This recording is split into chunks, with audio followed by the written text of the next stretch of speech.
আমাদের দেশে যেভাবে শতবর্ষী গাছকে নিধন করা হচ্ছে, তাতে করে ভূগর্ভস্থ পানি তার স্তর নিচে নেমে যাচ্ছে এবং পাশাপাশি এই গাছ কাটার ফলে পানির স্তর নিচে নেমে যাচ্ছে।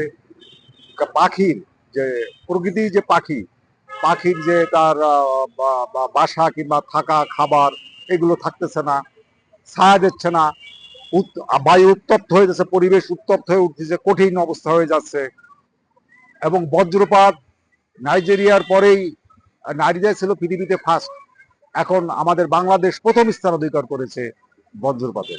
এর অন্যতম কারণ হচ্ছে, অনেকগুলো কারণের ভিতরে আছে, প্রাচীন বৃক্ষগুলো না থাকার কারণে প্রচুর পরিমাণে প্রতি বৎসর মানুষ মারা যাচ্ছে। এই শতবর্ষী গাছগুলো অত্যন্ত জরুরি ভিত্তিতে রক্ষা করা প্রয়োজন।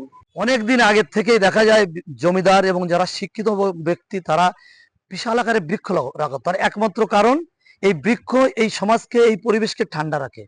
আর এই শতবর্ষী বৃক্ষগুলো আজ হারিয়ে যাচ্ছে বলেই আমাদের সমাজে এত গরম, আমরা চলাফেরা করতে পারি না, বিভিন্ন রকম সমস্যা দেখা যাচ্ছে। অতএব আমাদের সবার উচিত এই শতবর্ষী গাছগুলো টিকিয়ে রাখা। এই শতবর্ষী গাছগুলো টিকে থাকলে ভালো থাকবো আমরা, ভালো থাকবে পরিবেশ, ভালো থাকবে আমাদের পরবর্তী প্রজন্ম।